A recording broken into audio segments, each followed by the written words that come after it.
राजीव को आयशा की बात सुनकर थोड़ा अच्छा लग रहा था, क्योंकि उसने उन सारे लोगों को अलग अलग कहानी सुनाकर एक नई कहानी बना दी थी, जिसका राइटर भी वही था और हीरो भी वही था। सबको बस यही लग रहा था कि वो जो करने वाले हैं वो सही है और उनके फायदे की बात है, पर पूरी कहानी में फायदा सिर्फ राजीव को होने वाला था। तभी आयशा ने फोन काट दिया और राजीव भागता हुआ वापस सोफे पर आकर बैठ गया। उसने अपना मुंह अपने हाथों के बीच में छुपा लिया ताकि आयशा को लगे कि वो अभी भी रो रहा है। राजीव, तुम अब रोना बंद करो। मैंने किसी तरह कुछ लोगों से बात करके पैसे अरेंज किए हैं। कल सुबह तक हमारे पास पैसे आ जाएंगे और हम मीनाक्षी के मुंह पर पैसे मारकर बच्चों को वापस लेके आएंगे। लेकिन आयशा, तुमने ये सब कैसे किया? अभी सवाल जवाब का टाइम नहीं है राजीव। मैं तुमसे जितना कहती हूँ तुम उतना ही करो। एक बार बच्चे हमारे पास आ जाएं तो मैं तुम्हें सब बता दूंगी। अब तुम आराम करो, मैं भी सोने जा रही हूँ।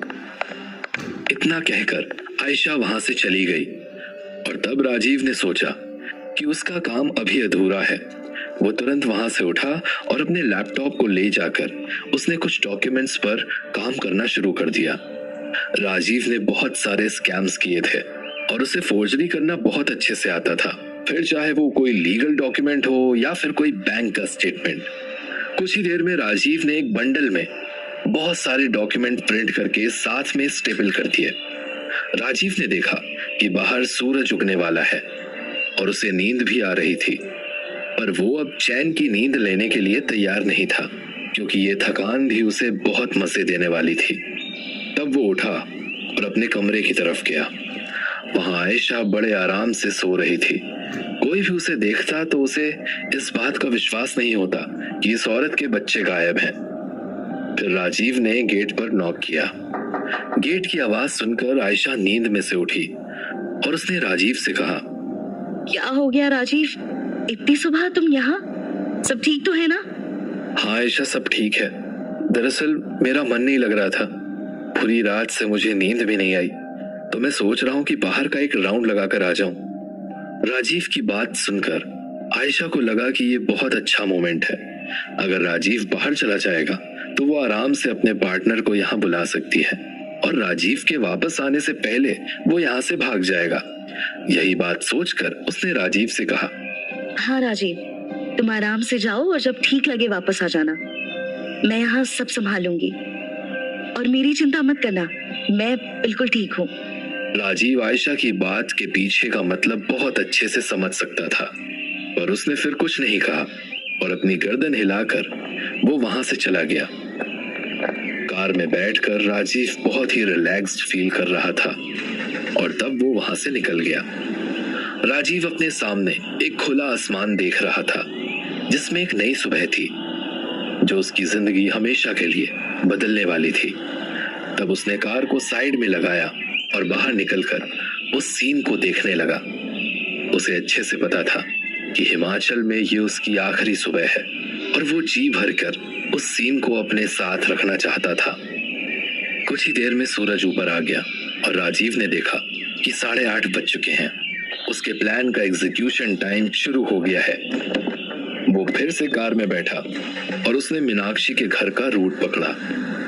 राजीव अपना डेली वाला रास्ता फॉलो करते हुए मीनाक्षी के घर पहुंचा। इस बार गार्ड्स ने उसकी गाड़ी देखते हुए ही गेट खोल दिया। राजीव ने कार पार्क की और अपने हाथों में डॉक्यूमेंट्स और पैसे का बैग लेकर मीनाक्षी के गेट पर नॉक किया। जब मीनाक्षी ने गेट खोला और राजीव ने देखा कि वो सूट में ऑफिस जाने के लिए तैयार बैठी थी, राजीव अंदर एंटर हुआ। उसने बैग और डॉक्यूमेंट नीचे रखे। तब मीनाक्षी ने गेट लगा लिया और वो आकर राजीव के पास बैठ गई। बच्चे कहाँ हैं? वो ऊपर कमरे में सो रहे। कल रात को बहुत देर तक जागे। मैंने उन्हें खाना खिला दिया था और थोड़ी देर उनसे बात भी की। वो बस तुम्हें और तुम्हारी वाइफ को याद कर रहे थे। मैंने उन्हें समझाने की कोशिश की पर वो नहीं माने, लेकिन फिर वो ऐसे ही करते करते थक कर सो गए। अच्छा हुआ, मुझे बहुत चिंता हो रही थी उनकी। आयशा ने क्या कहा? आयशा मुझे कभी घर पर मिली ही नहीं। मैं जब घर पहुंचा तो वो वहां से भाग चुकी थी। मैं पूरी रात उसे इधर उधर ढूंढता रहा, पर वो मुझे कहीं नहीं मिली। मैं बस इस बात से खुश हूँ कि उसे पैसे और बच्चे नहीं मिले। तुम चिंता मत करो राजीव, मैंने ऐसे लोगों को हायर किया है जो जरूरत पड़ी तो उसे नरक से भी ढूंढ कर लाएंगे और मार डालेंगे। शायद हम जब तक बात कर रहे हैं तब तक वो मर भी चुकी होगी। अगर ऐसा है तो बहुत अच्छी बात है, पर मेरी चिंता अभी खत्म नहीं हुई है। मतलब ये मीनाक्षी कि जब तक ये पैसा मेरे पास रहेगा, कोई ना कोई मुझे परेशान करने बार बार आता रहेगा और मेरे बच्चों को चोट पहुंचाने की कोशिश करेगा। इसलिए मैं चाहता हूं कि मेरे सारे पैसे तुम अपने पास रख लो और बदले में मुझे अपने बिजनेस का पार्टनर बना लो। मैंने डॉक्यूमेंट्स तैयार करवा लिए हैं और शादी की डीड भी बनवा ली है। तुम इसे बस एक बार पढ़ लो और साइन कर दो। राजीव ने इतना कहकर डॉक्यूमेंट्स मीनाक्षी को पकड़ाए और वो उन्हें पढ़ने लगी, लेकिन वो ज्यादा कुछ पढ़ती उससे पहले ही राजीव ने उसका एक हाथ अपने हाथ में रखा और कहा, मैं इस दुनिया में अब बहुत कम लोगों पर विश्वास करता हूँ और ऐसा लगता है कि तुम उनमें से एक हो। मैं बस अपनी जिंदगी तुम्हारे साथ ही बिताना चाहता हूँ। अभी तक बस मैं आयशा की वजह से रुका हुआ था, पर अब वो नहीं है तो हम एक हो सकते हैं। मुझे भरोसा है कि तुम एक अच्छी माँ और अच्छी पत्नी बनोगी। राजीव इतना कहकर आगे बढ़ा और उसने मीनाक्षी को किस कर लिया। जब वो दोनों अलग हुए तब मीनाक्षी के चेहरे पर स्माइल थी। उसने फिर जल्दी जल्दी सारे डॉक्यूमेंट्स को बिना पढ़े साइन कर दिया और फिर डॉक्यूमेंट राजीव को दे दिए। तब राजीव ने डॉक्यूमेंट लिए और वो उठ गया। मैं सोच रहा हूँ थोड़ी देर बच्चों को बाहर घुमा कर ले आऊं। वो डरे हुए हैं तो उन्हें मेरे साथ रहने में रिलीफ फील होगा। हम कुछ देर में ही वापस आ जाएंगे, तब तक तुम यहीं रुकना।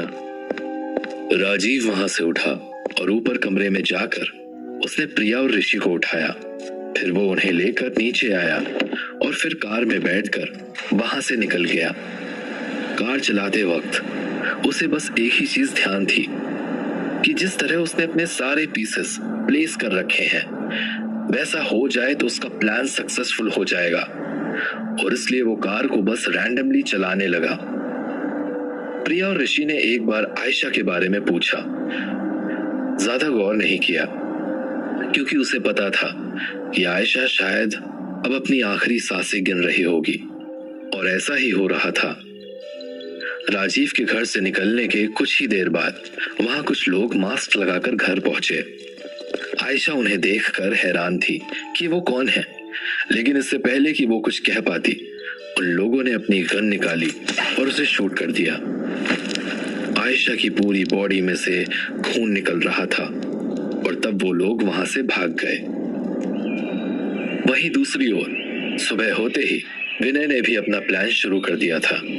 उसे बस राजीव का पैसा चाहिए था और उसके प्यार में वो पूरी तरह पागल हो चुका था। वो मीनाक्षी के घर पहुंचा और पीछे के रास्ते से अंदर घुस गया।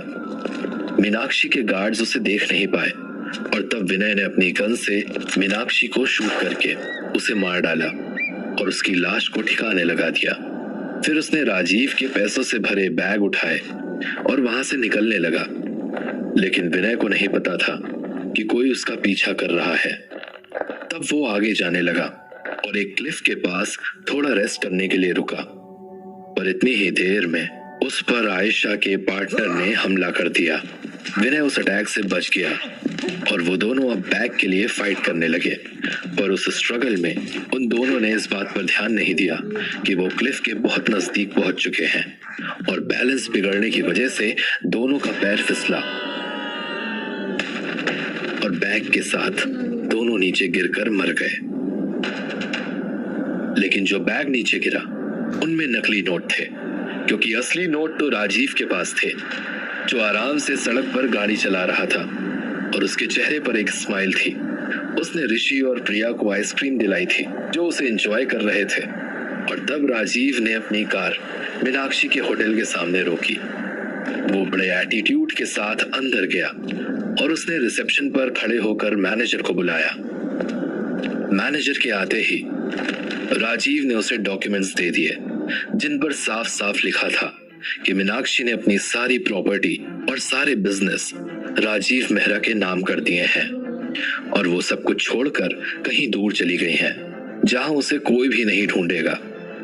उन सारे डॉक्यूमेंट्स पर मीनाक्षी की साइन थे, इसलिए मैनेजर को राजीव की बात माननी पड़ी। और फिर उसने राजीव को मीनाक्षी के टॉप फ्लोर वाले पेंट हाउस में भेज दिया।